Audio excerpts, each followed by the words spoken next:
কোরআন কিন্তু খুব হেভি একটা বাণী, যেন তেন কোনো কথা নয়, এটা আল্লাহর কালাম। এজন্য আল্লাহ তাআলা বলছেন, ইন্না সানুলকি আলাইকা কওলান সাকিলা। নবী হে, আমি খুব ভারী হেভি ওয়েট বাণী আপনার কাছে নাজিল করতেছি। এটা সাধারণ বাণী না।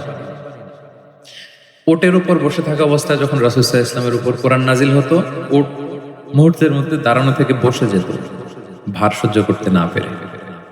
একবার যায়েদ বিন সাবিত রাদিয়াল্লাহু তাআলা আনহুর পায়ের মধ্যে মাথা রেখে রাসূল সাল্লাল্লাহু আলাইহি ওয়াসাল্লাম শুয়েছিলেন। হঠাৎ কোরআন নাজিল হলো। যায়েদ রাদিয়াল্লাহু তাআলা আনহু বললেন যে, আমার মনে হচ্ছে যে রাসূল সাল্লাল্লাহু আলাইহি ওয়াসাল্লামের মাথাটা অনেক ভারী হয়ে গেল। এতক্ষণ আমার কোনো কষ্টই হচ্ছিল না, কিন্তু হুট করে মনে হলো যে ওনার মাথাটা অনেক ভারী হয়ে গেল।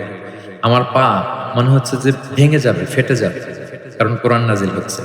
লাউ আনসালনা হাযাল কুরআনা আলা জাবালিন লারাআইতাহু খাশিআন মুতাসাদ্দিআন মিন খাশিয়াতিল্লাহ। এই কোরআনকে মানুষের উপর নাজিল না করে যদি আমি পাহাড়ের উপর নাজিল করতাম, নবী আপনি দেখতেন যে আল্লাহর ভয়ে, কোরআনের ভারে পাহাড় ভেঙে চুড়ে খান খান হয়ে যেত। ইন্না সানুলকি আলাইকা কওলান সাকিলা, এটা খুব ভারী একটা বাণী। এই ভার তিনি সহ্য করেছেন। এবং কোরআন নানাভাবে আসতো, মাঝে মাঝে মিসলা সলসালাতিল জারাস, লাইক আ রিঙ্গিং বেল। খ্রিস্টানদের চার্চে গেলে যেমনি দেখবেন ঢাং ঢাং করে ঘন্টা বাজায়, বিকট আওয়াজ, মাঝে মাঝে এরকম বিকট আওয়াজে কোরআন আসতো।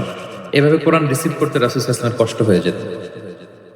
আবার মাঝে মাঝে জিবরাইল আলাইহিস সালাম মানুষের সূরাতে মদিনায় এসে কোরআন দিয়ে যেতেন।